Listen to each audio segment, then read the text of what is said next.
Buenos días, estimada comunidad. Sean bienvenidos a la sesión 176 del año 35 del Seminario de Investigación del Área de Educación Superior del Departamento de Matemática Educativa del Sinvestav IPN, el seminario de los jueves. En esta sesión tenemos el honor de contar con la presencia de la maestra en Innovación Educativa, Ana Rosa Arceo Luna, quien impartirá la conferencia titulada El desafío de observar en el aula, estudios sobre los saberes docentes para enseñar proporcionalidad en un aula multigrado. Me voy a permitir leer una pequeña semblanza de mi querida amiga Ana. Ana es licenciada en Asesoría Psicopedagógica y maestra en Investigación Educativa por la Universidad Autónoma de Aguascalientes. Desde 2015 ha sido docente en instituciones públicas de educación superior como la Universidad Autónoma de Aguascalientes, la Escuela Normal de Aguascalientes y la Universidad de las Artes, así como en instituciones privadas. Ha impartido distintos cursos de capacitación y actualización docente en temas de didáctica, enseñanza de las matemáticas, investigación educativa y evaluación del aprendizaje. Cuenta con publicaciones acerca de la formación de profesores en congresos y revistas tanto nacionales como internacionales. Actualmente, cursa el doctorado en ciencias en la especialidad de matemática educativa en el Centro de Investigación y Estudios Avanzados del Instituto Politécnico Nacional. Que brevemente quiero recordarles a nuestros asistentes que se encuentran tanto aquí en Zoom como en Facebook, que pueden hacer sus preguntas al finalizar la presentación. Sin más por agregar, les dejo con ustedes a Ana Arceo para que nos presente su ponencia. Un gusto tenerte por acá, Ana. Bien, pues muchas gracias por la invitación, por este espacio que que van abriendo, ¿no? Para poder dialogar, para poder compartir. Y en esa línea de diálogo, quiero compartirles esta parte de mi trabajo. Ahora comparto la pantalla. Ahí vemos tu pantalla, sí. Perfecto, gracias. Y bueno, les cuento un poco, cuando me invitaron a poder compartir en este espacio con ustedes, pues quise mostrar un poco de los avances de este trabajo doctoral que ahora estoy realizando, pero también abrir un poco el diálogo y el debate, algunos de los desafíos que nos enfrentamos en el ámbito de la investigación, ¿no? Sobre todo quienes estamos intentando incursionar en este ámbito. Entonces, bueno, el título para esta ponencia es el desafío de observar en el aula, como ya mencionaba Gerardo, estudios sobre los saberes docentes para enseñar proporcionalidad en un aula multigrado. Como les decía, esto es parte de un trabajo doctoral que estoy haciendo bajo la dirección del doctor Armando Solares y la doctora Diana Solares. Bueno, los contenidos para esta presentación, lo que me gustaría compartirles son los antecedentes del proyecto, las preguntas de investigación, el marco conceptual, la metodología. Y esta primera parte, hasta la metodología, es todavía muy en la línea del trabajo de tesis, o sea, como un poco más técnica, como con mayor formalidad. Y después me gustaría compartirles algo todavía con un tinte un tanto anecdótico y más desde la experiencia, desde estas preguntas que a mí me han surgido en la toma de datos, particularmente cuando me enfrento al observar en el aula. Y bueno, al final quisiera compartirles algunos datos, algunas respuestas aproximadas a mis preguntas de investigación y que tienen que ver con este observar, como para qué ha servido observar de esta manera. Bueno, esa es la propuesta para esta sesión. Pues les cuento sobre los antecedentes. Este estudio surge por un interés de un contexto, más que de un contenido matemático, de un contexto que son las escuelas multigrado. Las escuelas multigrado, pues es un tipo de organización escolar que está presente en muchos lugares del mundo. De acuerdo con esta autora, pues se puede definir, hay distintas definiciones, pero se puede definir por una de sus características centrales, que es que un docente atiende más de un grado escolar simultáneamente. Esto sucede por muchas razones. O sea, puede ser porque no hay suficientes profesores o porque son muy pocos niños en la escuela o porque la escuela es alejada de la zona urbana. Entonces, hay distintas razones. En México son poco más del 40% de las escuelas primarias. No es así en el número de niños, pero sí en el número de escuelas. Entonces hay una presencia importante de este tipo de organización y les decía, tienen distintos distintos fines. En algunos países con un desarrollo tecnológico, económico más avanzado, es una organización que se ha visto favorable para desarrollar ciertos aprendizajes, ciertas habilidades entre los niños. Sin embargo, en los países en que el desarrollo está todavía en proceso y sobre todo que cuentan con muchas áreas rurales, es una estrategia para poder ampliar la cobertura. Y ese es el caso de México. Estas escuelas se crean como transitorias, provisionales, compensatorias y por lo tanto no son parte de un proyecto educativo. Históricamente se les ha intentado incorporar al sistema con algunos manuales, con algunas atenciones, pero finalmente sigue teniendo este matiz de ser compensatorias. ¿Sí? Son escuelas mucho más pequeñas en número de niños, como ya lo decía. Y bueno, esta situación desde un punto de vista contextual, económico, pues les demanda a los docentes muchos desafíos que tienen que ver, sí, con este lugar en el que suelen estar insertas las escuelas, pero también tiene que ver con el tipo de interacción que se da entre los estudiantes. Hay alumnos de distintas edades, de distintos niveles de aprendizaje. Regularmente no hay programas específicos en el plan de estudios actual es similar al que se implementa en las escuelas de organización completa. Y bueno, y además tienen que realizar tareas directivas porque eh, dependiendo del número de profesores es el nombre que recibe la escuela, pero no hay alguien que funja solo la función de director, sino que es alguno de los profesores que atiende más de un grado y además las funciones administrativas. Bueno, en este marco, en este contexto, algunos estudios como este de García Solares pues señalan que el contenido tiene una función importante en cómo los profesores toman decisiones para trabajar en el aula. El contenido matemático particularmente se suele trabajar eligiendo un tema en común y graduándolo. Por ejemplo, seleccionando algún problema y planteando cantidades distintas o contextos distintos para cada uno de los grados, trabajándolo de manera simultánea. Entonces, bueno, en el entendido, pues, de lo relevante que puede ser el contenido, para este estudio yo volteé a ver la proporcionalidad. ¿Por qué la proporcionalidad? Bueno, porque es un tema que permite graduarse, o sea, permite poner en juego lo que saben los profesores para trabajar en multigrado y lo que saben también en términos matemáticos. Específicamente, pues la proporcionalidad es un tópico que atraviesa muchos conceptos matemáticos. Todo lo que tenga que ver con relaciones multiplicativas, el estudio de las magnitudes, las fracciones, las escalas, y no solamente el concepto matemático, sino también la representación. Puede representarse de manera aritmética, algebraica, geométrica. Entonces, es un contenido rico, pues, para presentarse en distintos grados. En este sentido, se puede graduar porque desde los primeros años escolares hay temas que si bien no tratan la proporcionalidad directamente, anteceden a la proporcionalidad. Por ejemplo, el generar colecciones, el generar grupos, el llenado de tablas, o sea, son contenidos que si bien no son de proporcionalidad, ayudan a cuando se trata de la proporcionalidad, son como antecedentes. Y bueno, pues también es un tema que es muy relevante dentro de los primeros años porque establece muchas bases para la construcción de contenidos en los siguientes niveles. Por ejemplo, todo lo que tenga que ver bueno, no todo, pero gran parte de lo que se revisa en álgebra, pues en el álgebra secundaria va a retomar fundamentos de la proporcionalidad que se estudia en primaria.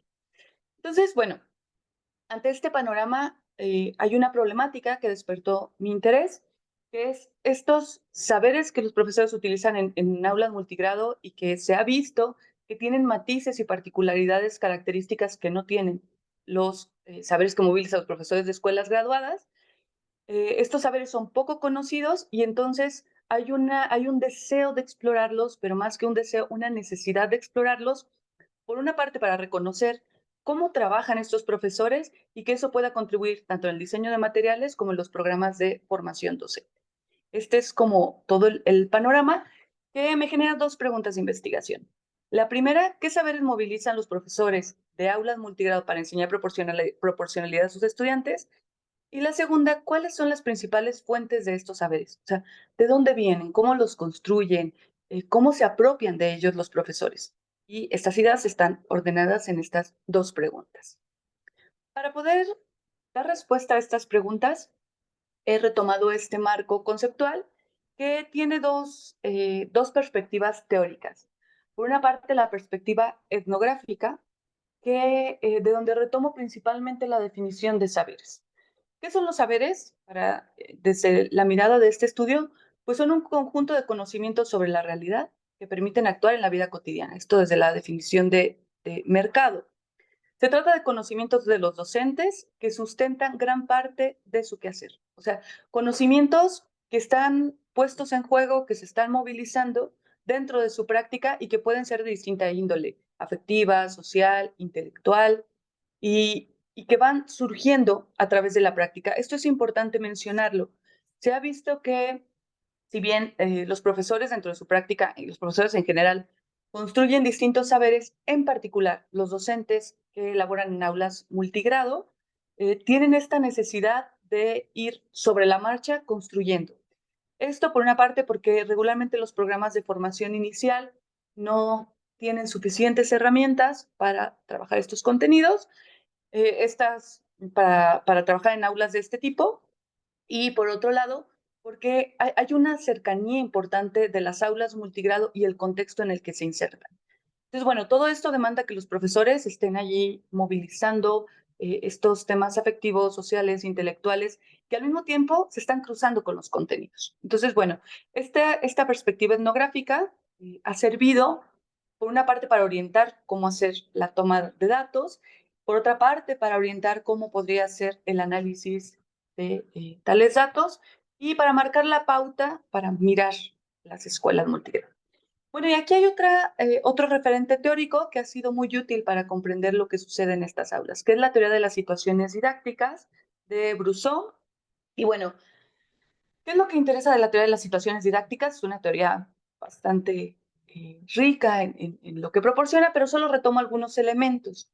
Principalmente esta forma en la que se ponen en funcionamiento los conocimientos matemáticos de los profesores, no tanto de los estudiantes.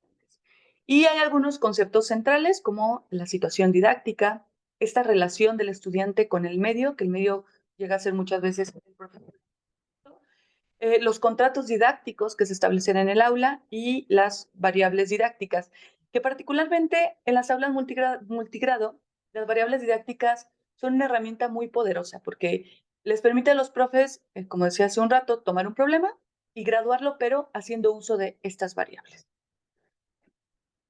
Pues ahora voy a iniciar este punto que les decía es un poco más anecdótico, que espero pueda abrir también un poco para la discusión. ¿Y cómo ha sido esta metodología, esta forma de recuperar los datos? Bueno, pues he retomado un enfoque cualitativo, porque el enfoque cualitativo habla de la relevancia de considerar los significados que van construyendo las personas en el contexto en el cual se mueven de manera cotidiana. Y entonces, si yo quiero reconocer estos saberes de los profesores, pues esta aproximación parece pertinente. El método que decidí utilizar es el estudio de caso, considerando los saberes de los profesores como el caso, es decir, como aquello que interesa estudiar por su particularidad, por sus cualidades y por lo tanto las escuelas se eligen en función de este interés de estudiar sus saberes. Las técnicas o las herramientas que he utilizado, si bien no estoy tomando una aproximación totalmente etnográfica, desde esta mirada antropológica, en donde el investigador pasa periodos muy extensos en el campo, etcétera, bueno, con las características que tiene esta forma de aproximarse a los datos, estoy retomando estos instrumentos, estas herramientas etnográficas que me ofrecen una forma de mirar. Particularmente retomo dos herramientas de las cuales voy a hablar más adelante, que es la entrevista y las observaciones. Bueno, para esta toma de datos planteé dos fases. Esta primera fase consiste en un taller para profesores que, bueno, este taller surge ante la necesidad de contactar con profesores de escuelas multigrado. Para poder llevar a cabo este estudio era indispensable, pues, tener contacto con ellos, ¿no? Surge ante esa necesidad y también considerando que un taller es un espacio en el que los profesores movilizan cierto tipo de conocimiento, cierto tipo de saberes. Por ejemplo, cuando se les pide explicaciones o cuando quieren interactuar con otros docentes, etcétera. Y entonces hice una primera propuesta de taller, esto fue previo a la pandemia, era una propuesta presencial de 8 sesiones en modalidad sabatina con una duración de 6 horas cada sesión. Y quiero destacar que inicialmente la propuesta era una metodología en espiral, es decir, una metodología en donde los profesores acudían al taller, diseñaban propuestas de secuencias didácticas sobre la proporcionalidad, iban a su aula, la implementaban y regresaban nuevamente al taller para rediseñar, para reflexionar sobre lo sucedido, etc. Esas actividades estaban muy en el marco de la proporcionalidad con el grupo que estuvieran trabajando los profesores y esto implicaba para mí estar viviendo en la comunidad durante el tiempo que se implementara el taller y que se hicieran las observaciones. Sin embargo, les decía, esto fue previo a la pandemia y pues fue una propuesta que no pudo llevarse a cabo. Y entonces, ¿cómo sí quedó el taller? O sea, ¿qué se hizo? Bueno, pues se hizo un taller específicamente para esta investigación. Se mantuvo la implementación a través de esta asociación civil Narciso Basols. Ellos suelen tener interacción y contacto con los profesores de aulas multigrado. Les ofrecen distintos cursos. Esto también nos ponía ante una situación en donde los profesores suelen acudir a estos cursos, talleres, para aprender algo. Y entonces, aunque este era un taller con el cual yo esperaba ver cómo movilizaban los saberes, pues también tenía que ofrecerles algo, porque los profesores esperaban desarrollar aprendizaje sobre enseñanza de la proporcionalidad, no solo que yo pudiera observar cómo enseñan proporcionalidad.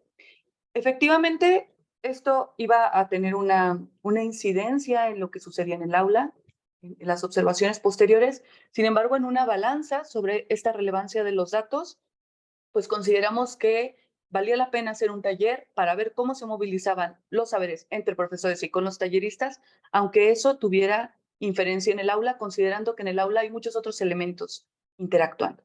Entonces, bueno, se tomó esta decisión y el taller quedó de esta manera, con el propósito de identificar qué saberes surgen entre las discusiones docentes, esto ya lo venía diciendo, y con el segundo propósito de establecer este acercamiento con los profesores y entablar relaciones de confianza para hacer observaciones después. Ya no iba a ser esta metodología en espiral en donde iban y venían entre el espacio de su aula y el taller, sino que iba a ser el taller y posteriormente cuando la pandemia terminara, volver al aula, bueno, con la expectativa de que terminara, ¿no? Bueno, el diseño quedaron 8 sesiones, como la propuesta inicial, pero ahora en una modalidad a distancia.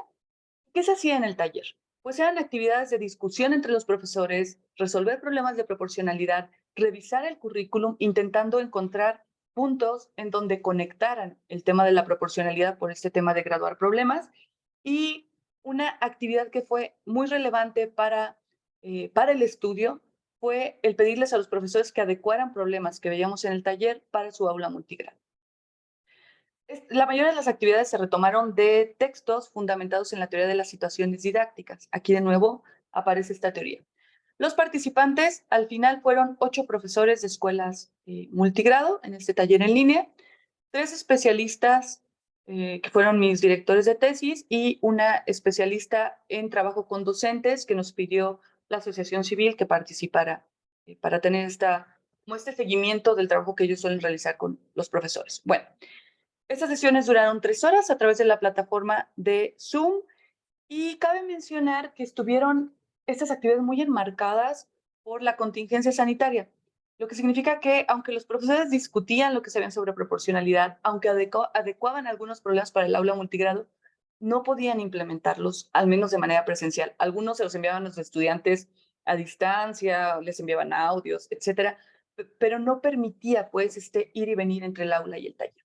Bueno, ante todo este panorama del taller, del cual ya se obtuvieron algunos datos, algunos saberes que estuvieron movilizándose, pues surgía una pregunta constante y que no lograba responderse con el taller, que era ¿cómo dialogan los saberes del taller y los saberes de la actividad cotidiana de enseñanza? Porque estamos conscientes que el taller ponía ciertas condiciones para los profesores, ciertos puntos para la discusión que no siempre suceden en el aula. Y entonces seguía esta inquietud de, bueno, ¿qué sucede en el aula? ¿Cómo va a dialogar esto que vimos aquí con la práctica cotidiana? Y para ello se llevó a cabo esta segunda fase, es una fase en el aula de clases. Para esta fase había dos herramientas que estaban jugando de manera simultánea. Por una parte, las observaciones, en donde, bueno, me mudé a la cabecera municipal de este municipio en Querétaro, Amealco, porque las escuelas se encontraban en comunidades rurales a 20 minutos de esta cabecera municipal. Eh, Esto lo hice durante los meses de mayo a julio del año pasado, del 2022, por periodos de una semana. Es decir, una semana estaba con una profesora y la siguiente semana estaba con otra profesora. Ahora les cuento un poco de quienes participaron en esta segunda fase, porque en el taller eran 8 profesores y aquí solamente 2 profesoras. Las observaciones eran durante toda la jornada escolar, esto siguiendo la herramienta etnográfica, en donde interesa observar todo lo que acontece, aunque el punto medular para mí era lo que tenía que ver con la proporcionalidad. Todos los temas, todas las actividades, los ejercicios que tenían que ver con algo de proporcionalidad. Y aquí, entre comillas, este rol que yo pretendía asumir cuando me acerqué a estas aulas, que era de no participante. Está entre comillas porque ahora discutiremos cómo uno de los desafíos de la observación es este debate entre participar y no participar.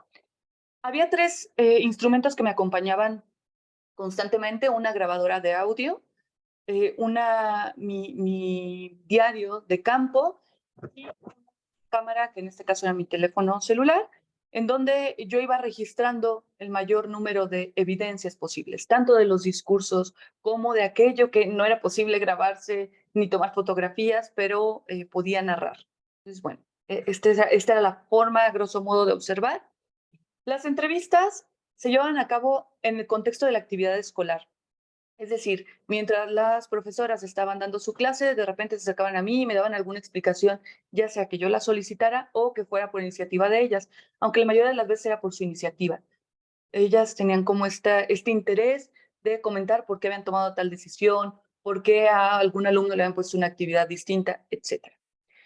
Bueno, pues esto fue como el espacio del aula de clases. Aquí les compartí 2 fotos, nada más como para tener un panorama amplio de las 2 escuelas. Es el contexto. Son fotografías tomadas de la escuela hacia afuera. Mira, pues están las mamás que van por los niños a la escuela, eh, y también permite ver un poco la zona. Esta escuela está en una zona muy... Están allí los niños que también van a la misma institución, que en cuanto salen, pues se dedican a la... Esta escuela está en una zona. Para contactar a estas profesoras se consideraron varios requisitos. Primero, que hubieran tomado el taller. Esto porque uno de los propósitos del taller era entablar relaciones de confianza, y el segundo de los propósitos, pues poder tener como este diálogo de saberes. Entonces, que hubieran participado en el taller para ya haber ubicado algunos saberes que habían movilizado allí y ahora ver cómo dialogaban con sus saberes del aula. El segundo de los requisitos es que estuvieran activas en el aula multigrado, o sea, que estuvieran dando clases. Y el tercero de los requisitos era que tuvieran disponibilidad para que yo pudiera estar en su aula toda la jornada escolar, intentando no modificar su planeación de clases. Ese era el compromiso. Ya ahora, en estos desafíos de la observación, les compartiré un poco de qué es lo que iba sucediendo. Bueno, esta fase, pues, tuvo 2 propósitos. Por una parte, identificar qué saberes utilizan cuando enseñan proporcionalidad en su aula. Decía que estaba toda la jornada escolar porque había momentos en los que se tocaba la proporcionalidad sin tener esa intención. Por ejemplo, en una clase de geografía, cuando comenzaron a hablar sobre cómo calcular la densidad de población. Y entonces veían un mapa e intentaban estimar en qué región había mayor población. O en otra ocasión, también en geografía, intentando ver en dónde había mayor producción de maíz.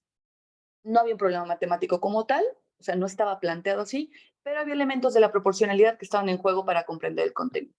Bueno, y el segundo de los propósitos, pues, era diferenciar estos elementos que se habían retomado del taller y estos que provenían de otras fuentes.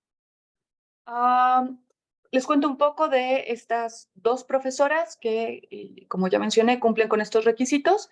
También quiero comentar que se les ha puesto un seudónimo para conservar su anonimato. Esta es la profesora Rosa, esta es la escuela de la profesora Rosa en el momento de la entrada a la escuela y iban los papás, los niños y los perros. Y bueno, ella atiende estudiantes de cuarto, sexto grado. Es un dato interesante es que ella ha sido alumna multigrado, es decir, el preescolar, la primaria, la secundaria, el bachillerato, ella los cursó en modalidad multigrado. Estudió en la comunidad, es muy familiarizada pues con este sistema. Ella egresó de la Universidad Pedagógica Nacional de la modalidad sabatina porque trabajaba como instructora con AFE entre semana y esta era su opción para estudiar. Por acá está la maestra Ilse, también esta es su escuela. Son infraestructuras muy parecidas. Ambas tienen 2 salones, un tejabán que les proporcionaron hace poco tiempo y bueno, este es el panorama físico. Ella también atiende estudiantes de cuarto, sexto grado de primaria. También es egresada de la UPN en la modalidad sabatina, aunque aquí una diferencia interesante es que ella ha sido docente en escuelas graduadas, sobre todo durante su formación inicial, hizo sus prácticas en escuelas graduadas, se encargaba del grupo de segundo, de quinto solamente. Y también, bueno, un dato interesante es que cuando hice la observación, ella estaba en su 7º mes de embarazo, eso implicaba que pronto se iba a ir de la escuela y entonces estaba muy preocupada por cubrir los contenidos que le faltaban.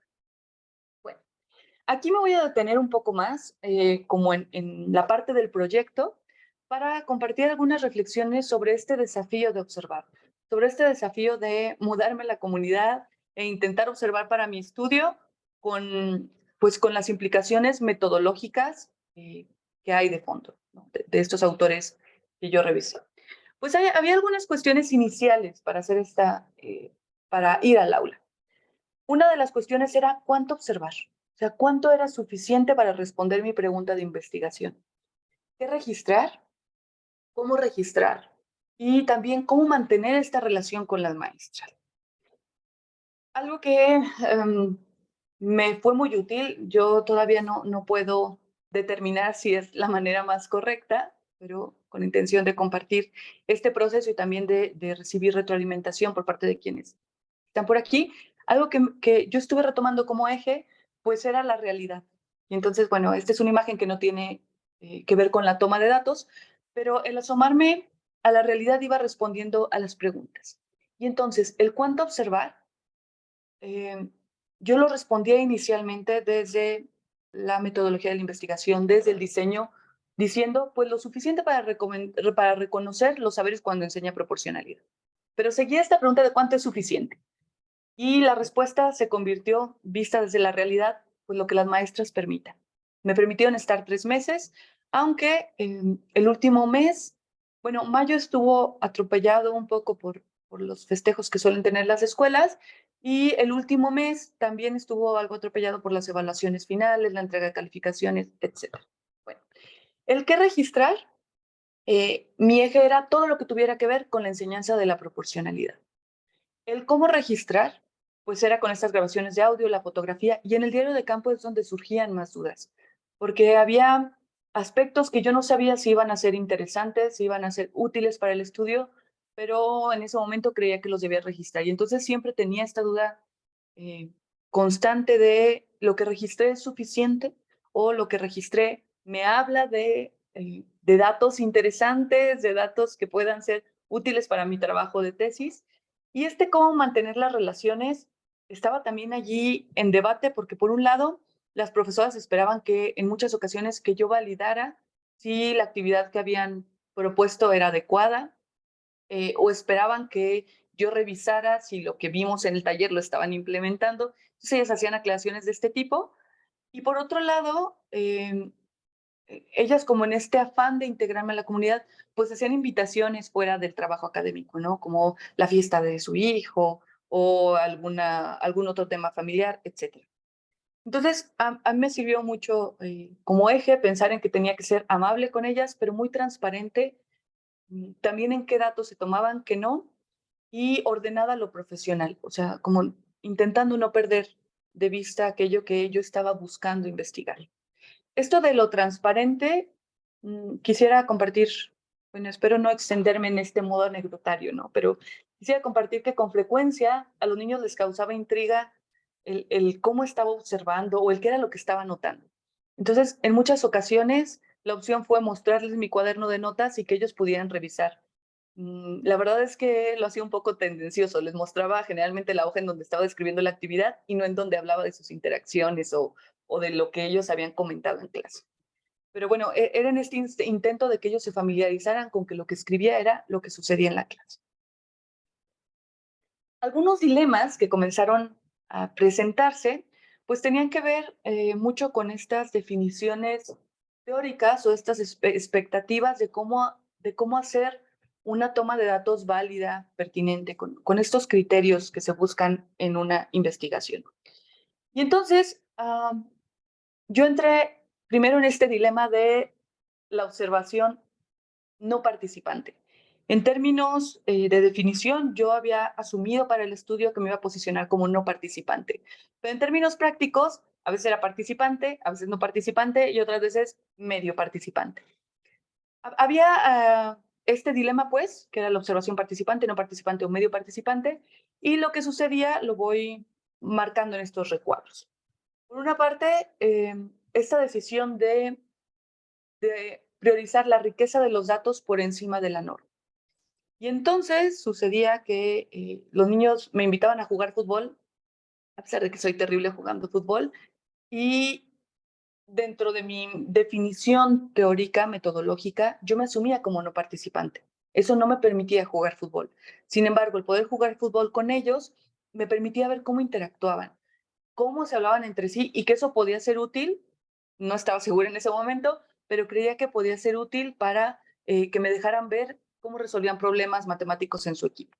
Y entonces, bueno, allí buscaba priorizar la riqueza de los datos por encima de la norma. Luego estaba esta decisión también de la retribución a las profesoras como un compromiso ético constante. Y entonces hubo una situación en la escuela con el agua, la profesora tuvo que atender esa situación y me pidió que me quedara a cargo del grupo. Ellos tenían ya su actividad, solo estaba alguien que estuviera al pendiente.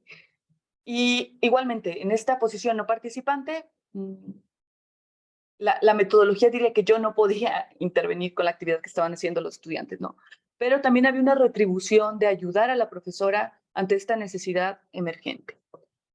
Y bueno, también estaba esta decisión de intervenir para profundizar. Más adelante les compartiré un ejemplo de cómo sucedió esto, pero bueno, a veces los niños llegaban a algunas respuestas sobre lo que la profesora les había planteado, y entonces yo tenía allí como esta necesidad de saber, bueno, cómo llegaron, qué es lo que ellos están entendiendo, y entonces había que intervenir o les hacía algunas preguntas para profundizar en el contenido, o sea, para profundizar en cómo estaban entendiendo estas relaciones de proporcionalidad. Y bueno, esta es una fotografía de un festival con los padres de familia, en el que, si bien no era parte de mis observaciones formales, el acudir pues me permitía ver cómo eran estas relaciones. Y que además resultó que había temas de proporcionalidad. Por ejemplo, para este festival, la maestra pidió a los niños que estimaran cuánta fruta tenían que comprar para lo que iban a ofrecer a las mamás. Y entonces, en este estimar cuánta fruta había que comprar, pues tuvieron que hacer algunos ejercicios de proporcionalidad. Entonces, bueno, ¿qué otros dilemas? Había otro gran dilema para mí, que era este observar libre de prejuicios y supuestos teóricos. Estaba allí como este versus, o ver con los lentes de la formación e intenciones. Por una parte, desde una perspectiva muy etnográfica, antropológica, pues se menciona en los textos que el investigador debe acudir al campo libre de prejuicios y supuestos teóricos. Pero por otro lado, es cierto que yo tenía una formación precedente y también tenía unas intenciones. Había algo que yo esperaba ver y que estaba buscando que se presentara, que eran estos saberes de los profesores al enseñar proporcionalidad. Y entonces fue muy útil estas decisiones. Por una parte, asumir que hay una cultura, opiniones y situaciones que estaban allí antes de que yo llegara.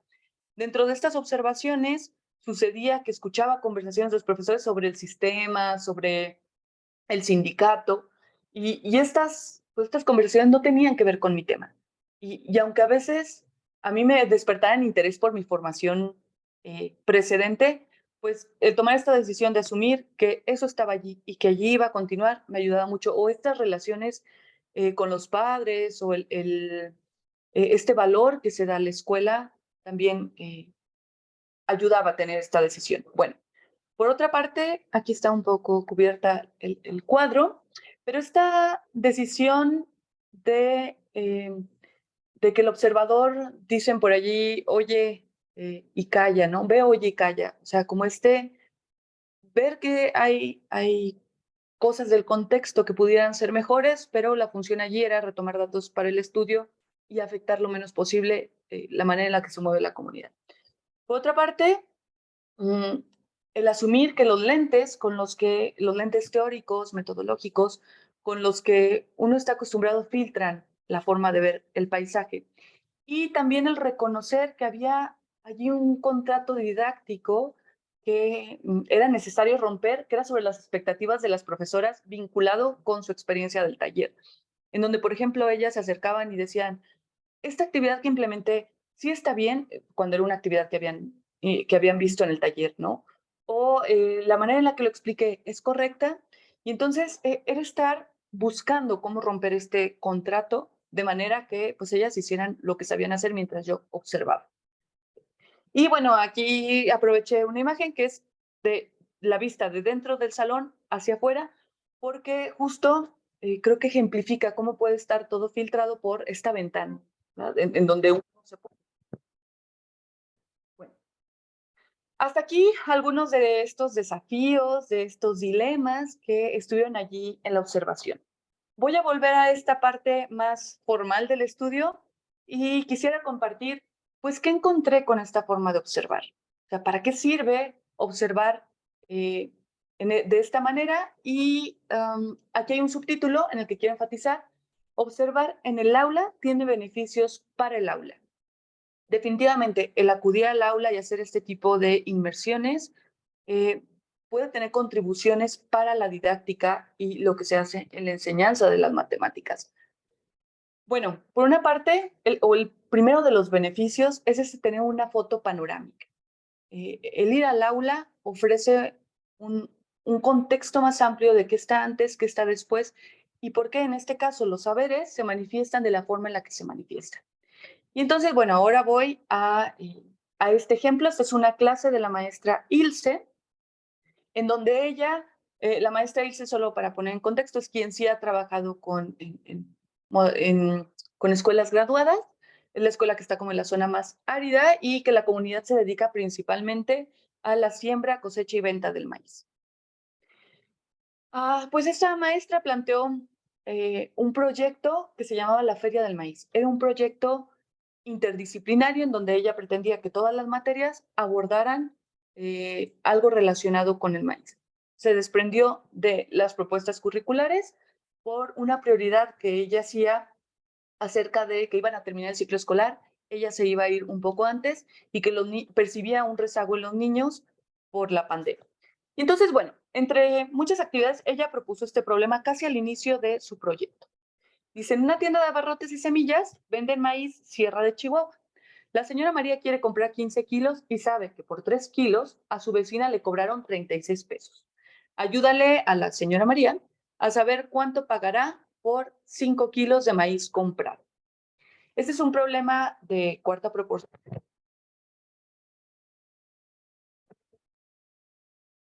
Ana, ¿me escuchas? Se te fue el audio, perdón.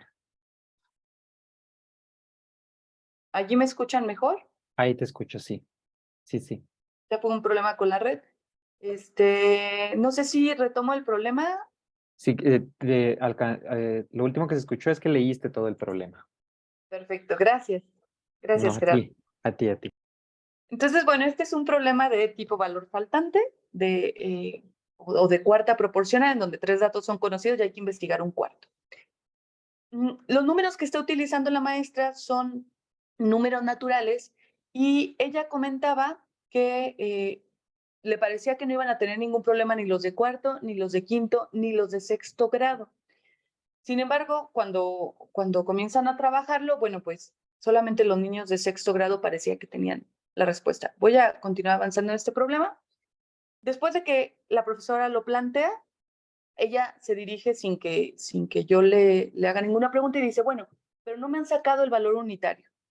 Y yo le dije, bueno, pero vieron que era 5 veces el valor de 3. Y ella dice, ah, sí es cierto, como que eso quiero explicarlo. ¿Esto para qué sirve? Bueno, la profesora tiene la intención de que trabajen con un tema que se vio en el taller, con esta denominación que le llaman el valor unitario, que es decir, que es buscar por unidad por unidad de un conjunto, cuánto le corresponde del otro conjunto. Y entonces regreso al problema porque en la pregunta que ella plantea no es una pregunta que incita al valor unitario. O sea, la manera en la que está propuesto este problema de cuarta proporcional no incita a buscar primero el valor de uno, sino que inmediatamente pregunta por 5 kilos de maíz. Y entonces, bueno, aquí la profesora pues entra como en este explicitar sus intenciones, buscar validar con la investigadora lo que ella quiere realizar. Y por aquí, mientras ella me está compartiendo eso, se acerca una niña y le lleva su problema resuelto. Este es el problema de la niña, es la imagen que aparece aquí. Y bueno, la profesora comienza a hacer un tipo de devoluciones, ¿no? Le empieza a preguntar, ¿por qué hiciste esto? ¿Y qué significa tal cantidad? ¿De dónde la sacaste? Como buscando aclaraciones, ¿no? Y empieza como a hacer insinuaciones, bueno, ¿y si multiplican? Y si intentando ofrecer ciertas ayudas para llegar a este resultado. Esto volviendo al desafío de observar, pues o sea, la observación es una herramienta que nos permite reconocer objetos que parecieran ocultos. Por ejemplo, la intención de la profesora de trabajar el valor unitario. Antes de que ella lo mencionara, yo no podía verlo, no identificaba esta intención. Luego, en esta respuesta de la niña, hay por allí como un contrato que viene de una forma de trabajar con otros profesores, en donde los niños no muestran sus procedimientos.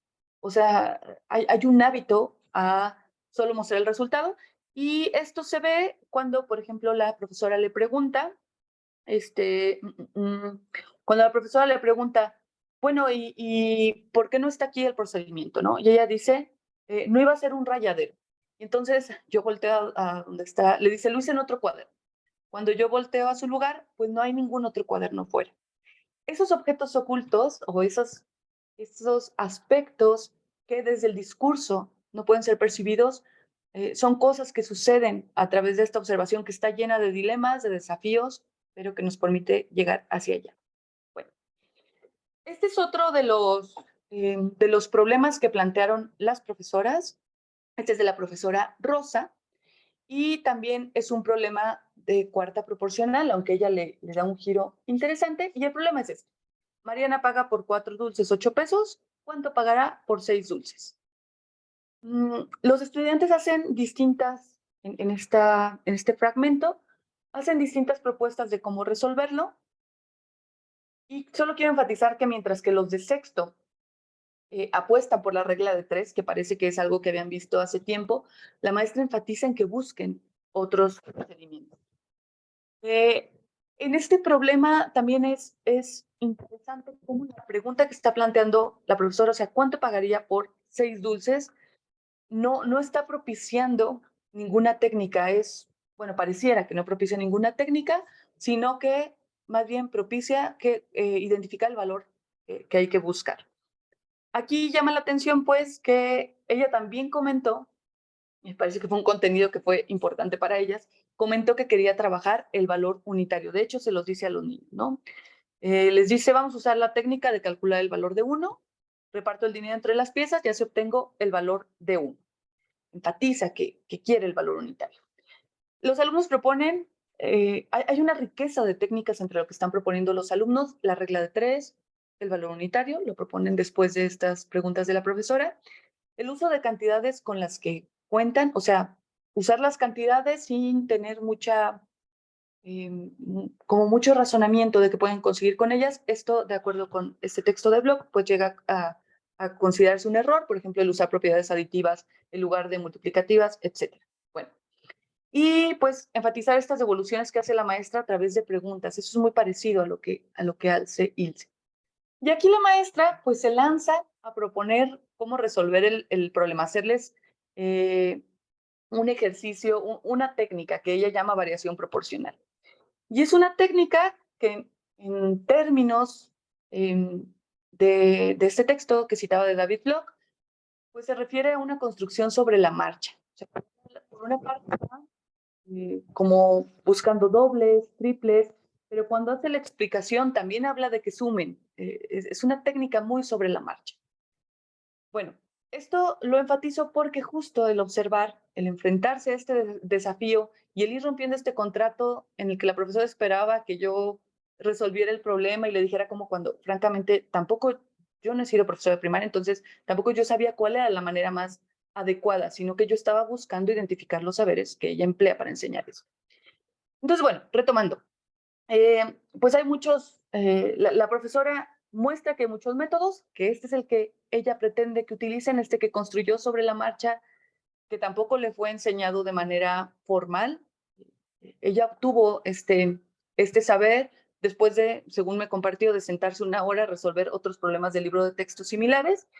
Y bueno, aquí hay otro elemento que vale la pena retomar, que es que ella propone que trabajen con los niños de quinto grado, o sea, los organiza en distintos grados y dice, bueno, organícense con alguien que tenga el libro de quinto. Esto debido a que en quinto grado es donde aparecen problemas de proporcionalidad y aquí nuevamente está esta estrategia que ya está reportada en la literatura de buscar un tema común y que todos lo trabajen. También el observar de esta manera muestra las tensiones y estas tensiones aquí están, se hacen evidentes cuando frente a este problema que les pide la profesora que resuelvan, los niños de sexto salen del salón a hacer una actividad de fin de curso y ella dice, nos convino que salieran los de sexto porque ellos les dicen a los demás, se hace así y no les llegan a explicar. Y entonces aquí la profesora está identificando el rol que tienen los estudiantes, pero también hay cierta tensión, o sea, tener a todos los grados, bueno, cuarto, quinto y sexto en una misma aula implica sí graduar problemas, pero también implica como una tensión en estar como controlando los procesos y la manera en la que interactúan estos estudiantes. Bueno, finalmente, me gustaría compartir este último ejemplo de la observación en donde se muestra cómo hubo una necesidad o yo consideré necesario intervenir para poder obtener una riqueza de datos. Este es un problema de una lección de quinto grado, bueno, un desafío matemático, como se llaman en las lecciones, y aquí la maestra los organizó por equipos también de grados diversos. Y cuando yo me acerco a los equipos, hay uno de los estudiantes de quinto grado que lo resuelve rápidamente, pero hay un momento en donde ya no sabe qué hacer y el de cuarto y el de sexto están esperando que lo resuelva. Entonces, bueno, aquí el estudiante, yo empiezo como a hacerle preguntas, ¿verdad? Cuando veo que no puede obtener, que no puede completar a cuántas camisas llevan 1440 botones, porque ya es una cantidad grande para él, yo comienzo a hacerle preguntas y él comienza a responder y cuando nos estamos acercando al resultado, llega el otro compañero, el de cuarto grado, este niño al que le hemos llamado Ricardo, es de quinto grado, llega Cristian de cuarto grado y dice, la maestra ya me dijo que es una división y entonces hay que dividir, bueno, él dice 12 entre 1440. Parece que era al revés la división, ¿no? Y aquí se ve todo el proceso que iba haciendo Ricardo. O sea, y entonces aquí hay una serie de tensiones entre el intervenir, el no intervenir, entre el dejar que la profesora termine estos procesos de asesoría donde ella le dice que hay que dividir entre 12 y también el permitir que los estudiantes dialoguen entre sí y lleguen a este resultado, ¿no? Porque finalmente es el de cuarto el que llega con la fórmula para obtener el resultado, no el de quinto. Pero el de quinto iba en un proceso de construcción más lento que de repente parece que se salta. Entonces, bueno, esto, insisto, el propósito es mostrar todas estos desafíos que se iban presentando con la observación. Bueno, y a razón de todo de esta presentación, ya para ir cerrando, quisiera compartir algunas conclusiones.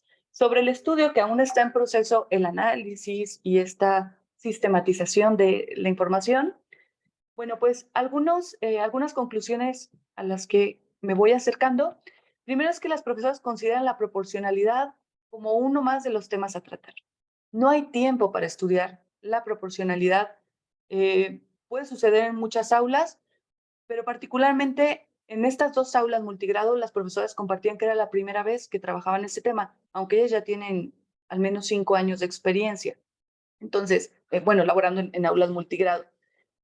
No hay un momento específico en el que se diga vamos a tratar la proporcionalidad, sino que se trabaja sobre la marcha y ante problemas cotidianos como este de organizar el festival de los papás y elegir y determinar cuánta fruta había que comprar. También es cierto que debido a que no se estudia de manera formal, pues los profesores sobre la marcha van buscando estrategias, tanto para resolver los problemas como para hacerlos significativos, como para darles un sentido. Tenemos aquí como dos ejemplos claros de estas estrategias a los que los profesores recurren. Por ejemplo, Ilse, que diseña esta feria del maíz, y en la feria del maíz integra la proporcionalidad. Y por el otro lado, Rosa, que ellas busca alguna estrategia para resolver problemas de proporcionalidad. O sea, no hay un estudio formal de este contenido ni hacia los estudiantes ni por parte de los profesores. Es muy sobre la marcha. Bueno, también, a pesar de ser aulas multigrado, puede identificar que con frecuencia los temas se estudian como si se tratara de un aula del mismo grado. ¿Sí? Hay muchas cuestiones relacionadas con los tiempos, con las exigencias curriculares, etcétera.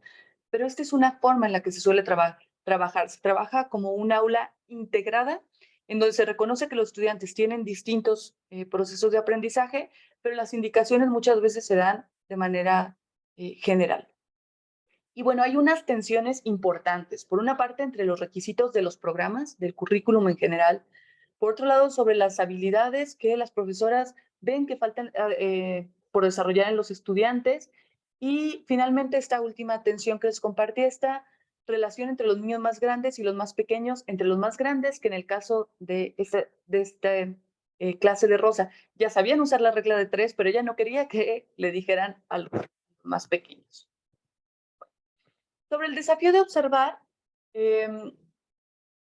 algunas de las conclusiones que voy construyendo es la primera de ellas, que la observación es una herramienta indispensable, ¿verdad? Es la manera que he encontrado como más pertinente para reconocer cómo se lleva a cabo la labor de enseñar. Que estas justificaciones teóricas muy necesarias en los proyectos de investigación muchas veces son no contrapuestas, pero puestas en debate eh, por el interés del estudio, o sea, por lo que efectivamente se necesita recuperar, por lo que va sucediendo en las realidades. Y bueno, esta foto sí tiene solo una intención como ilustrativa, decorativa, perdón, es a la entrada de la escuela de Ilse. Ella todavía no llega, entonces los niños están esperando allí entrar. Bueno, pues hasta aquí esta parte que quería compartir. Espero estar todavía bien en tiempo, Gerardo, ya tú me dices, y estas son algunas de las referencias. Está bien, Ana. Sí, muchísimas gracias por la presentación. Vamos a pasar ahora, digamos, a la fase de preguntas y comentarios, ya sea tanto de aquí de las personas que se encuentran en Zoom o los que nos hayan seguido a través de Facebook. En Zoom aquí, pues si gustan, pueden hacer sus preguntas o comentarios a través del chat, o bien, si gustan, pueden levantar la mano y yo les doy la palabra. Igual voy a estar en contacto acá viendo en un costado del celular para ver si hay algún comentario de Facebook y hacértelo saber por acá. Y bueno, por el momento creo que hay algo en el chat. Me voy a permitir leerlo. Es de Steven Rodríguez. Dice, hola Ana, me gustó mucho la manera en que hiciste la presentación. La hiciste muy amena. Aparte que en cierto grado me sentí identificado en la inmersión en el aula de clase respecto a los dilemas que tú te vistes envuelta. Una de las preguntas que me surge es, ¿por qué si tu interés eran los saberes de las maestras, en los datos que nos muestras hay un fuerte interés en la forma como interactúan alumno-maestro? Desde tus constructos teóricos, ¿hay algo que te haya indicado tomar en cuenta estas interacciones? Y a modo de otra pregunta dice, ¿cambiarías algo de tus fases de investigación? Gracias, Steven. Bueno, sobre este constructo teórico, sí me interesaba mucho la interacción con los estudiantes por mis dos referentes. Por una parte, la teoría de las situaciones didácticas, que habla de esta relevancia que puede tener el medio para la construcción. Bueno, es que aquí hay como un juego de palabras, pero ahora lo llamaré de conocimientos matemáticos, del objeto matemático. Y por otro lado, desde esta perspectiva teórica de los saberes docentes, pues se habla de que los saberes son construidos en relación con el contexto, con las situaciones, y entonces estos saberes son muy situados y son a través de las interacciones donde las profesoras lo ponen en marcha. Por ejemplo, cuando yo identifiqué en el taller que tenían un saber sobre cómo resolver problemas de proporcionalidad, recuerdo que en el taller cuando resolvían problemas acudían a la regla de tres, a muchos procedimientos sobre la marcha, a dibujos, pero cuando ellos lo trabajan en el aula, no necesariamente siguen esos procedimientos. Entonces son las interacciones con los estudiantes los que hablan de cómo es ese saber, ya no sobre cómo resolver problemas de proporcionalidad, sino sobre cómo enseñar a resolver problemas de proporcionalidad. Entonces, ahí me apegué a estos dos constructos teóricos. Y sobre las fases, qué pregunta tan interesante. Por un tema de administrativo, si bien ya no me es posible volver, yo hubiera preferido hacer primero una observación inicial, como un acercamiento con los profesores, después del taller, y una observación mucho más extensa. O sea, que me permitiera ver cómo se presenta la proporcionalidad, por ejemplo, al inicio del curso, en donde todavía no aparecen en los desafíos matemáticos. O sea, ¿qué hay ahí? Y que claro, por otra parte pienso que sería mucho tiempo, ¿no? Aún así había clases en las que las profesoras ni siquiera veían nada de matemáticas, menos de proporcionalidad. Y bueno, pensar en estar más tiempo, aunque me encantaría, creo que vale la pena sopesarlo. Pero sí, esos serían ajustes interesantes. Gracias, Steven. Vale, muchas gracias, Ana, por las respuestas, comentarios. Steven te contesta por allá, gracias a ti. Igual, comento de nuevo, si alguien quiere hacer algún comentario por acá, puede levantar la mano y le cedo la palabra, o bien leemos los comentarios o preguntas a través del chat. Yo por el momento voy a tomar un poco la palabra, Ana, ya que estoy hablando, y primero pues quisiera como agradecerte por la forma en la que viniste a exponernos el día de hoy tus avances, lo voy a decir así, porque yo creo que está como muy permeada por esta idea de ser como transparente, ¿no? O sea, digamos que varias de las personas que estamos aquí estamos en este proceso de formación, ya sea de la investigación de maestría, doctorado, y escuchar, digamos, a pares o a amistades como a ti y ser como sensibles en esta idea de que a lo mejor los referentes teóricos y metodológicos nos dicen algo, pero luego cuando se llevan a la práctica, pues uno como que entra en juego ahí en un dilema, digamos, en cómo vivir estas expectativas teóricas que se esperan de una investigación con el acto de ya estar haciendo la investigación, pues cómo conviven.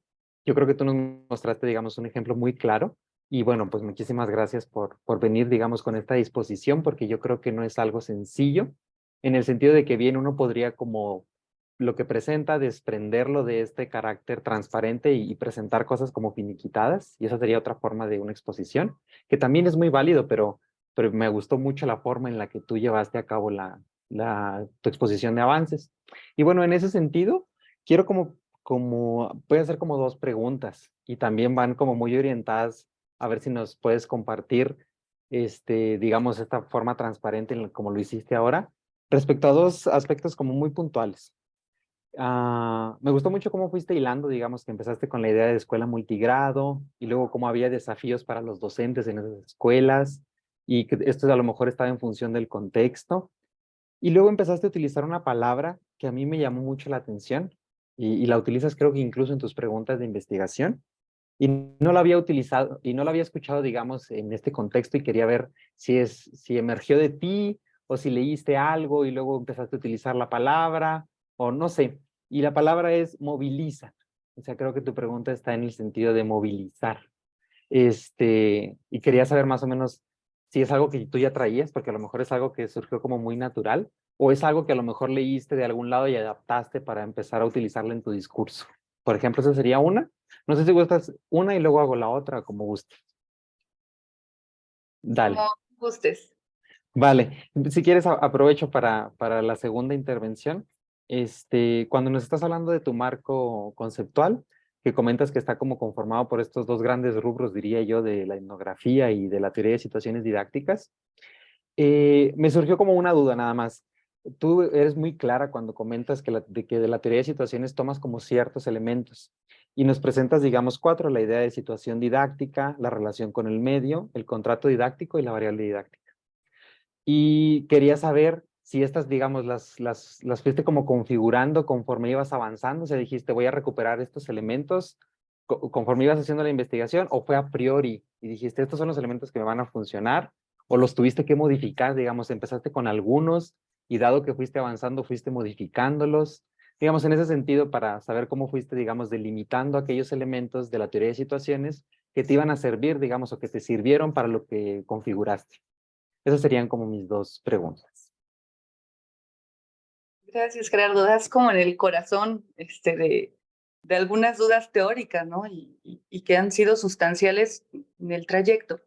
Por una parte, esto de la movilización de saberes tiene dos fuentes. Una muy empírica, poco teórica, ¿verdad? Que tiene que ver con una transformación de la pregunta de investigación desde que yo inicié el doctorado. Cuando yo inicié el doctorado, ni siquiera hablaba de movilizar, hablaba de usar, era como un término muy utilitarista, ¿no? Entonces yo me imaginaba que los profes tenían una caja de herramientas y que entonces volteaban y sacaban aquella que necesitaba. Pero me doy cuenta que para eso pues yo tendría que saber cuáles son las herramientas. Y hay herramientas pues que no son ni observables, ni verbalizables, o sea, son herramientas que solo surgen emergen, perdón, en ciertos contextos. Entonces, eso no me permitía hablar de lo que yo pretendía. Después hablé de apropiar. O sea, un tiempo estuve con la apropiación, pero era muy complejo. ¿Cómo darse cuenta que alguien se apropió de algo y en qué momento lo hizo?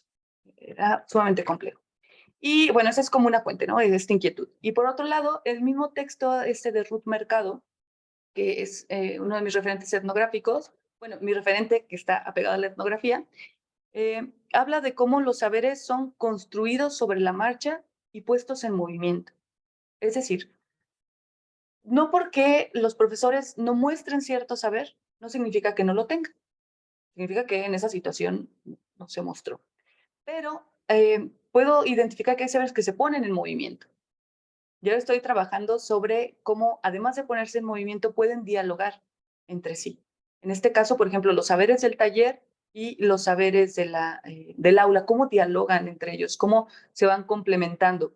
Ya se movilizaron en ciertos espacios, se pusieron a trabajar, digamos, sirvieron para lo que los profesores necesitaban resolver, pero cómo dialogan entre sí. Esa es como esta parte. Pero si te soy franca, me lo sigo preguntando. Es todavía un concepto que hay que afinar y me viene muy bien este cuestionamiento, ¿no? Y, ay, solo registré si fui configurando o fue a priori. Sí, digamos, cuando nos presentaste los elementos que rescatabas de la teoría de situaciones, mencionaste cuatro: situación didáctica, relación del medio, contrato didáctico y variable.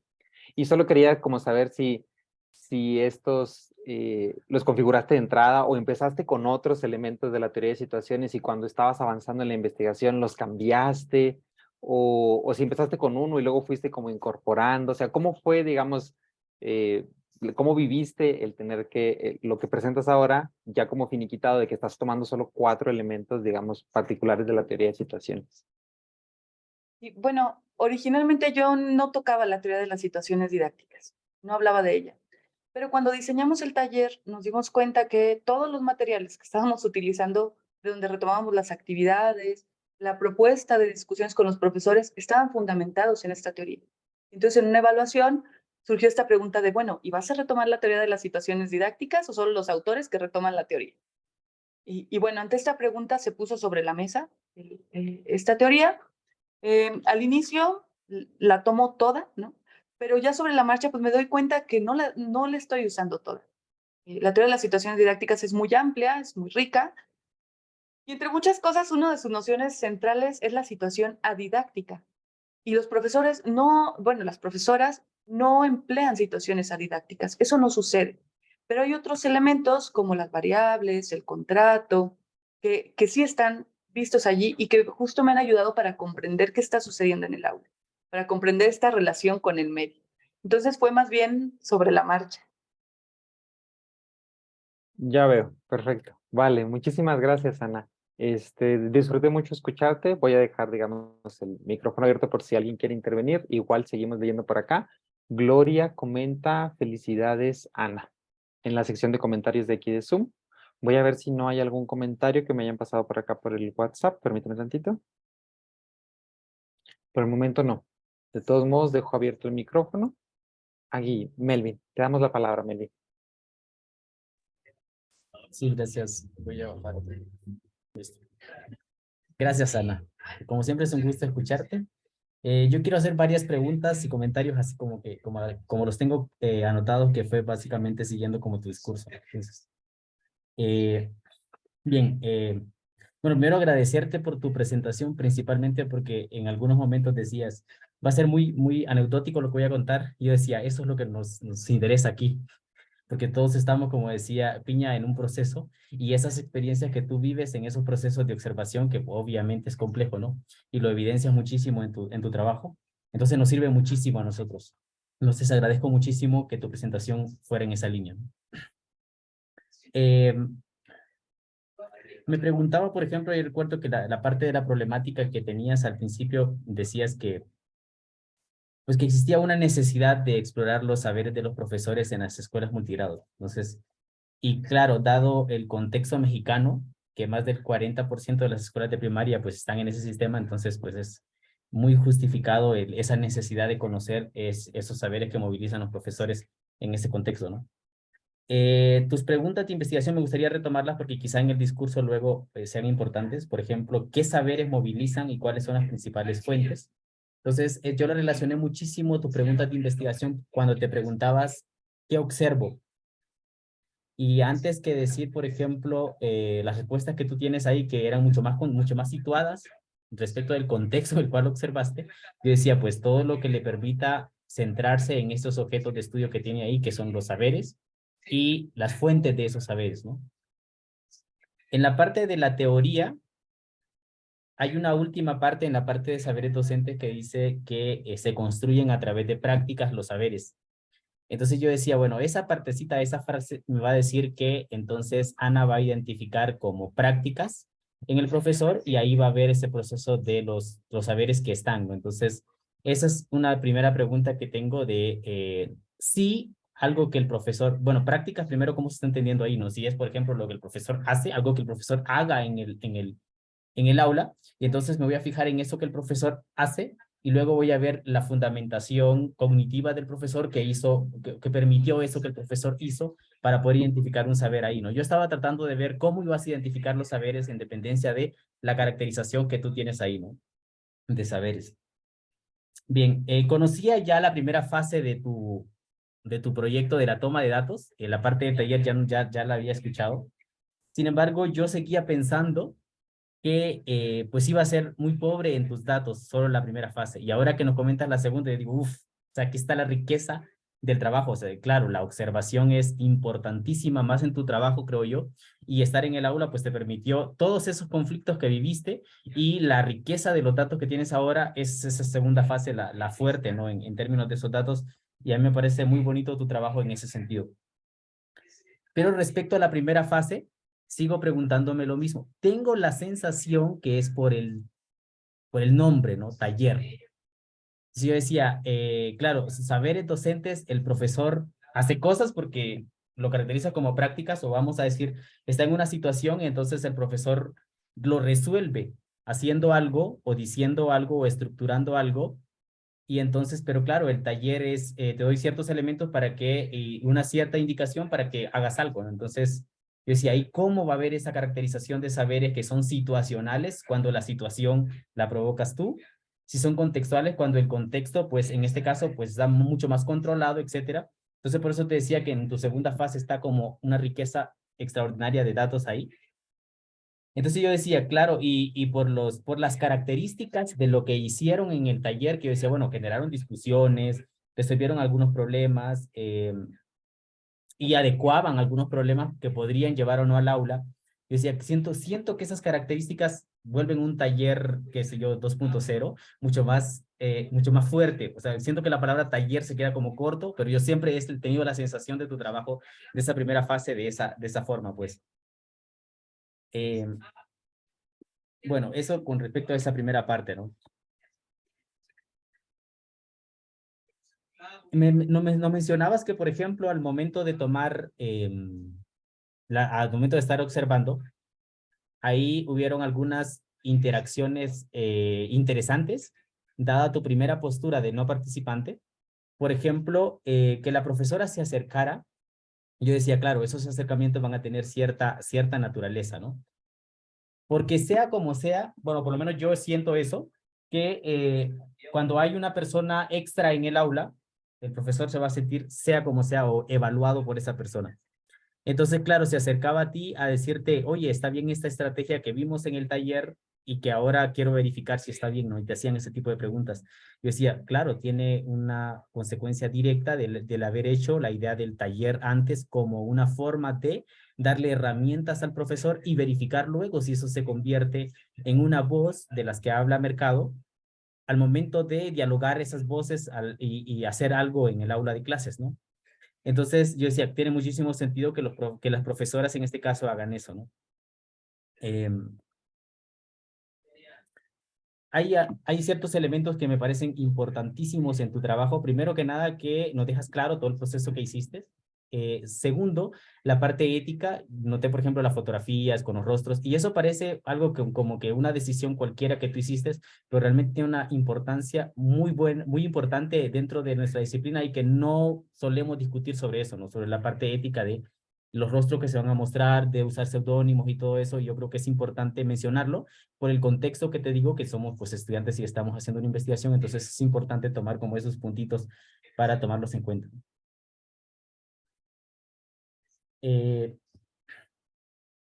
Sobre el diario de campo, me preguntaba, por ejemplo, bueno, hay muchos como ideas del diario de campo como tal, como instrumento, ¿no? Algunos, por ejemplo, le dan ciertos formatos y piensa desde antes ciertas categorías para poder orientar la observación, porque en el aula van a pasar muchos fenómenos.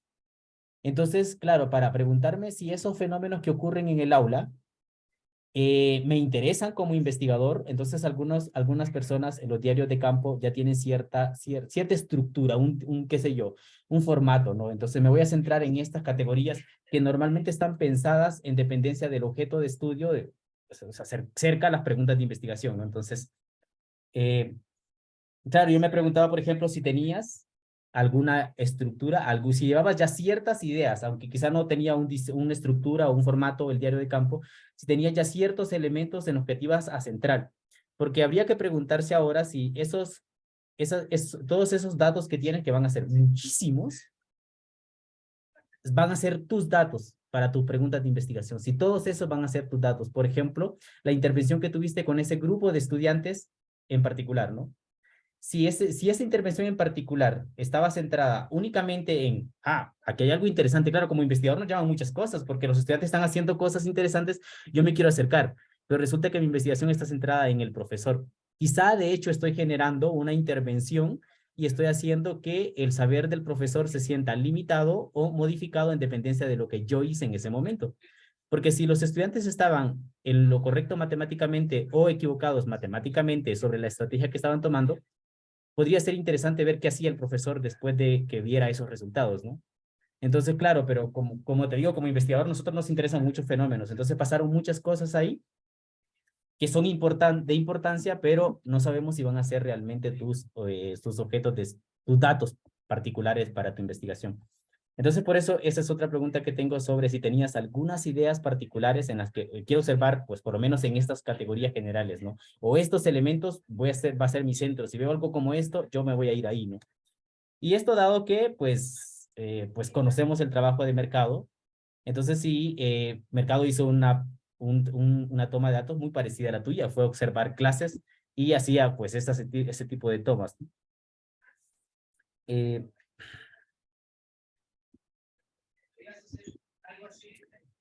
La segunda pregunta, por ejemplo, de tu investigación, que es, ¿cuáles son las fuentes?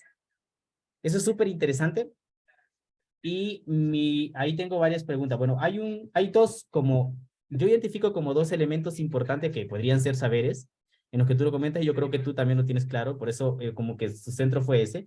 Uno de ellos es esto de el valor unitario en esos procesos para resolver la tarea, ¿no? Pues no estaba en el problema. Podríamos decir que es una estrategia que las profesoras tenían, dos profesoras, y que les pareció una estrategia que a ellas les ayudó muchísimo y que quizá por eso lo estaban haciendo. Entonces ahí me preguntaba yo, las entrevistas, por ejemplo, la entrevista informal que tú hiciste con ellas, en algún momento preguntaste, por ejemplo, de dónde viene esa estrategia, si es que ellas la construyeron o si en algún momento en su formación se la enseñaron de esa forma, dado que a ti te interesa la segunda pregunta, que son las fuentes de dónde vienen esos saberes. Entonces yo decía, ¿qué preguntas de la entrevista o qué parte de la observación te ayuda a esa pregunta en particular? Me hice esa pregunta, ¿no? Sobre tu toma, ¿qué ayuda para que responder esa pregunta? Y además también me pregunté sobre tus elementos teóricos ahí para responder esa pregunta de las fuentes. Yo decía, con solo hablar de qué es una fuente, describir qué es una fuente de un saber docente, bastaría para poder entonces decir para este saber, esta es la fuente, o cuáles son las fuentes como generales que tenían estas profesoras ahí, ¿no? Entonces me llamó muchísimo la atención. Te decía que identificaba como dos ideas importantes en términos de saberes, que uno de ellos es la estrategia del valor unitario, y la segunda, que yo creo que es única en tu trabajo. Bueno, yo no conozco otro estudio de saberes docentes en multigrado, no sé si hay, pero, por ejemplo, esta idea de mezclar los estudiantes en términos de equipos para que estuviera uno de quinto, que era donde trabajaban estos tipos de problemas. Esa es una estrategia muy interesante que pues puede ser considerado un saber docente luego por la organización de los grupos, y que pues es única en las escuelas multigrado, ¿no? Que se puede hacer en escuelas multigrado, pues. Entonces es interesante esa. Bien, y la último comentario es sobre las conclusiones que tú presentas en la segunda en particular, que dice que buscan pues algunas estrategias para darle sentido a la matemática. Esto es súper importante porque el libro de mercado habla de que el centro de la toma de decisiones de los profesores está centrado en el estudiante, ¿no? Ahorita el 2022, Mercado publicó un artículo ahora no recuerdo, la otra persona, supongo que es uno de sus estudiantes. Se llama Epifanio Espinosa, con S. Un artículo que se llama Etnografía y el estudio de los saberes docentes en países de América Latina. Hacen una revisión prácticamente de Argentina, Brasil, México. Entonces ahí estudian como lo que han trabajado sobre saberes docentes, ¿no? Y llegan a la conclusión, porque hay diferentes posturas de saberes docentes, que en las diferentes posturas una línea está centrada en darle sentido a la matemática, o darle sentido al conocimiento disciplinar en ese caso, ¿no? Porque es general.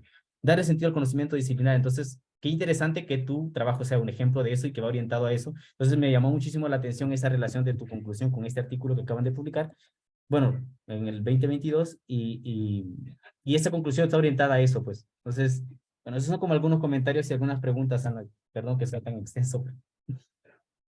Oye, muchas gracias, Melvin.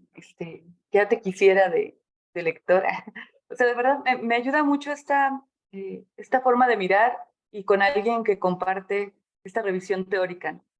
Eso me da mucha luz, porque también es como un espejo para ver cómo estoy comprendiendo esto de los saberes, cómo lo comprenden otros. Y bueno, intentaré centrarme como en estas preguntas, no sin antes enfatizar que valoro mucho todos los comentarios, la riqueza de las posibles, como de estas posibles vías para analizar y recuperar toda la información. Particularmente me fue muy útil esta orientación de, a ver, ¿de dónde retomar los saberes? Y algo que he intentado es sistematizar las prácticas. Filtrar primero, porque efectivamente tengo una gran cantidad de datos, pero filtrar primero aquellos que tengan que ver con proporcionalidad. Posteriormente, cada vez que se habla de algo de proporcionalidad, ha sido un filtrar, a ver, ¿qué saberes hay? Y si bien en mi diario de campo yo no tenía categorías preestablecidas, tenía un orden, ¿no? O sea, registraba la hora en la que estaba iniciando su intervención, tenía dos columnas, una que era como de impresiones comentarios, ¿no? Como impresiones tipo, hay una niña durmiéndose, no sé, y comentarios de lo que efectivamente estaba sucediendo. La maestra escribió en el pizarrón, tal, tal. Eso a mí me ayudaba mucho para luego comparar con las fotos, porque luego yo veía las fotos y decía, ¿y esto de qué es? Y entonces ya tenía relación con el comentario. Había, por ejemplo, no sé, momentos en donde la profesora los ponía a leer el texto del libro de historia, y bueno, ahí mi registro solo decía leyendo el libro de historia, y no volvía a registrar hasta que terminaban de leer, ¿no? Porque no era algo en donde pareciera que podía haber algo de proporcionalidad. Entonces, bueno, esta ha sido una forma que ahora que te escucho, como que valida esto que estoy intentando hacer. Categorizar identificar las prácticas y de allí categorizar y identificar estos saberes. Estoy saltando un poco en lo que comentaste.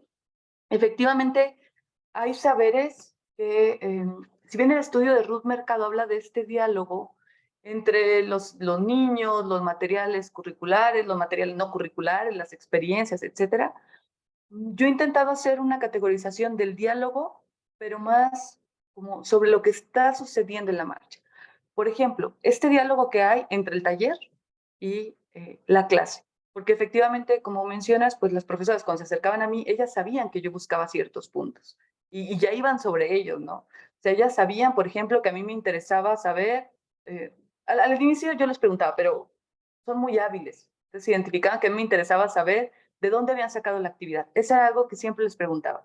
¿Y esta actividad de dónde la obtuvo? ¿A qué se refiere? Eran 5 puntos. Bueno, a grosso modo, era de dónde venía la actividad, qué esperaban. Por ejemplo, si esperaban que los de quinto pudieran resolverla, los de cuarto, etcétera. ¿Qué posibles dificultades, tanto conceptuales, de contenido, epistemológicas, podrían presentarse? Dificultades didácticas. Como mucho eran entrevistas después de la implementación. También era cuestionarles sobre qué improvisaron, o sea, qué cosas no estaban planeadas y lo hicieron sobre la marcha y qué contenido seguía. Esa era una pregunta continua, que allí en ocasiones yo tuve intervención porque entonces ellas decían, oiga, mañana voy a ver tal contenido. Y yo decía, oiga, ya no va a seguir lo que estaba viendo de proporcionalidad porque la siguiente semana yo no vengo, me voy a la otra escuela. Entonces ellas allí muchas veces llegaron a ajustarse, adelantando un tema sin que yo les dijera cómo implementarlo. Eso también sucedía en la observación, ¿no? Adecuaciones. Bueno, retomando como este orden, esto que mencionabas del papel del taller ha sido un cuestionamiento fuerte, o sea, ha sido importante. Y entonces yo me he decantado ahora, por en lugar de pelear con el taller, intentar reconocer y explicitar cómo está dialogando los saberes del taller con lo que sucedió en el aula. Efectivamente, no fue un taller en donde hubiera una postura prescriptiva por parte de los talleristas, que les dijéramos, tienen que implementar esto y la manera de enseñar proporcionalidad es siguiendo el paso A, B y C, sino que era un taller en el que continuamente sometíamos a los profesores a un ejercicio de diálogo. Les resolvían un problema y ellos comenzaban a hablar cómo lo resolvieron, qué entendieron, etc. Y en estos ejercicios de diseño fueron quizá los más ricos, en donde ellos ya comenzaban a proponer cómo implementarlo en un aula multigrado. Y ahí yo estaba registrando saberes, ¿no? ¿Qué sabían de este diálogo que regularmente no se ve en el aula? O sea, también el taller aporta una riqueza que no está en el aula. En el aula no tienen que argumentar por qué piensan que ese procedimiento es válido y cómo se relaciona con el currículum. Pues no, a lo mejor nosotros se los cuestionamos, ¿no? Pero allí también responden en función del investigador. El diálogo con colegas es distinto. Y que esta definición de diálogo también la retoma Mercado. Bueno, y así para no extenderme tanto, porque creo que como este diálogo me interesa mucho y ya has hecho comentarios muy valiosos, creo que me estoy entusiasmando. Y bueno, me parece que ya fui respondiendo a estas preguntas. Y la parte ética, sí quiero enfatizar esta parte, compartirlo, fue un elemento que estuvimos buscando cuidar constantemente. Eh, Ahora sí no estoy segura de que hayamos sido totalmente cuidadosos, pero por ejemplo las fotografías en donde salen los niños procuraba que tuvieran el cubrebocas, todavía estábamos hacia el fin de la pandemia, o bueno, todavía se usaba más el cubrebocas, pues procuraba que tuvieran cubrebocas o que estuvieran de espalda, y además se pidió un consentimiento a los papás, un consentimiento verbal porque muchos de ellos no saben escribir y bueno. Entonces, al iniciar la observación, la maestra notificó a los papás, yo estaba allí y ellos expresaron que estaban de acuerdo en que yo estuviera en el aula Eso era lo que se le solicitó, que yo estuviera en el aula durante toda la jornada escolar y que pudiera fotografiar las producciones de sus hijos y grabar audio. Esa fue la indicación. Pues yo creo que hay que agendar un café, Melvin.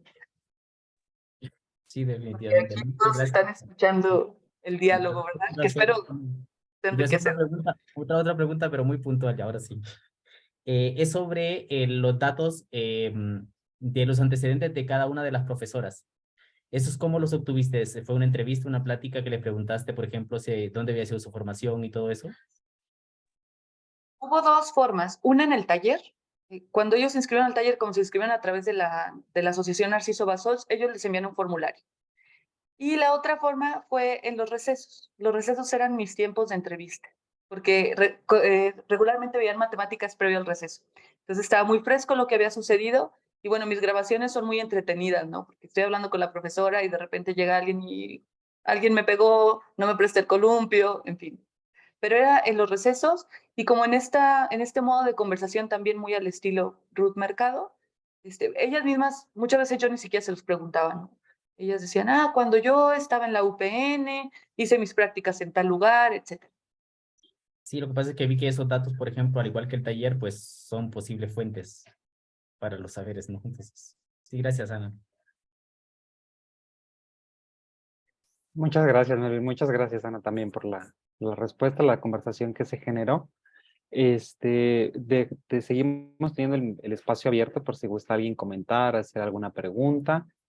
Yo voy a aprovechar para comunicarles, tanto a los que nos están escuchando por aquí como en Facebook, que tuvimos un pequeño problema en la transmisión en Facebook. Se escuchaba bien la presentación, me hicieron saber que se escuchaba bien, pero teníamos un problema un poquito con la imagen, entonces estaba un poco borrosa. Lo que vamos a hacer como parte del comité es vamos a ver si podemos subir esto que se está grabando aquí para tenerlo también en el espacio de Facebook, para que lo puedan consultar ya sea a través de la página de Facebook del canal del seminario o bien que sea a través de YouTube cuando se edite este video y se suba a la página de YouTube.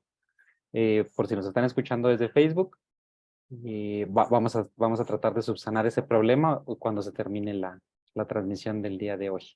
Una disculpa de antemano. Y bueno, como les comentaba, sigue el micrófono abierto. Voy a dar unos momentos para ver si alguien más quiere participar.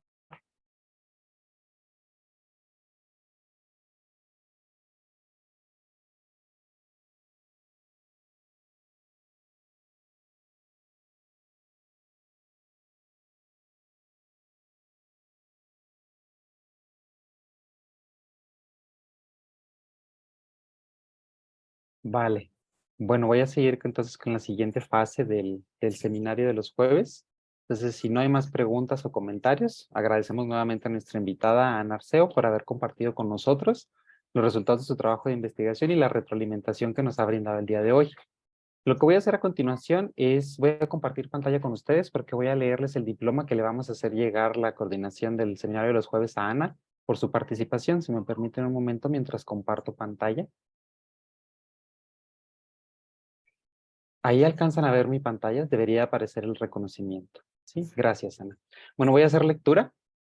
Dice, el Centro de Investigación y Estudios Avanzados del Instituto Politécnico Nacional, Departamento de Matemática Educativa, otorga el presente reconocimiento a Ana Rosa Arceo Luna por su conferencia, El desafío de observar en el aula, estudios sobre los saberes docentes para enseñar proporcionalidad en un aula multigrado, impartida en la edición 176 del Seminario de los Jueves del Área de Educación Superior, Ciudad de México, al día 27 del mes de abril del 2023. Está firmado por la doctora Rosa María Farfán, que es la coordinadora del seminario. Voy a dejar de compartirles Ana, ese reconocimiento te lo voy a hacer llegar a través del correo. Ya una vez que se termine la presentación de aquí, te va a llegar a través de correo electrónico. Y bueno, voy a pasar a la siguiente fase de avisos. Y otra vez si me permiten un momento, voy a compartir pantalla para comentarles de los avisos que queremos hacerle llegar a la comunidad. Y ahí deben de estar. No sé si los alcanzan a ver. O son unos anuncios.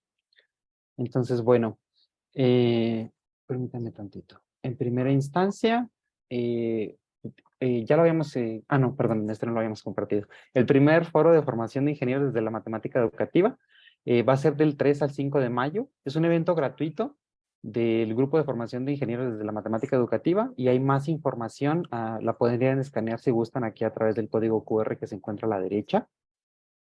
La siguiente, si me permiten, esta ya la habíamos anunciado, pero seguimos anunciándola porque todavía estamos en fechas. Es la tercera Convención Internacional Científica Tecnológica de la Universidad de Camagüey, Ignacio Agramonte Loinás. Es una conferencia internacional de las ciencias de la educación del 22 al 26 de mayo en la Universidad de Camagüey en Cuba.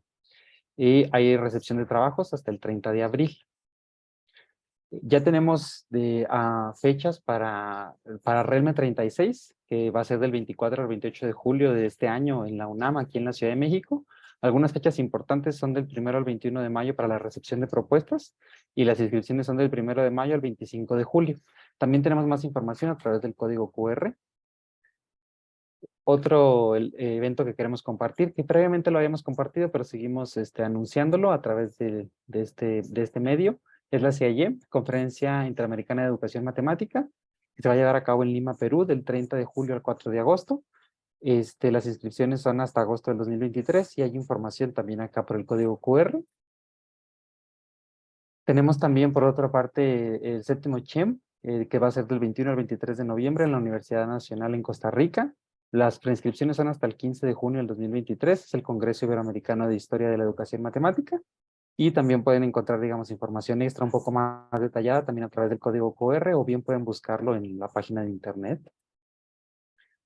Tenemos también el IGMI Study 26, que es de avances en la educación de la geometría. Estos van a ser del 23 al 26 de abril del 2024. Hay fechas importantes, como el 15 de septiembre, fecha límite de recepción de propuestas. Y bueno, la información adicional uno lo puede encontrar a través del código QR. Otro de los eventos que queríamos compartir es el Congreso Internacional en Matemática Educativa, el 15º. Es en Australia, del 7 al 14 de julio del 2024. Algunas fechas importantes, por ejemplo, para la recepción de comunicaciones, es del 28 de abril al 18 de agosto, y también encuentran información a través del código QR. Les recordamos que si desean difundir alguna convocatoria o evento de interés para la comunidad, lo pueden dirigir a la cuenta de correo electrónico.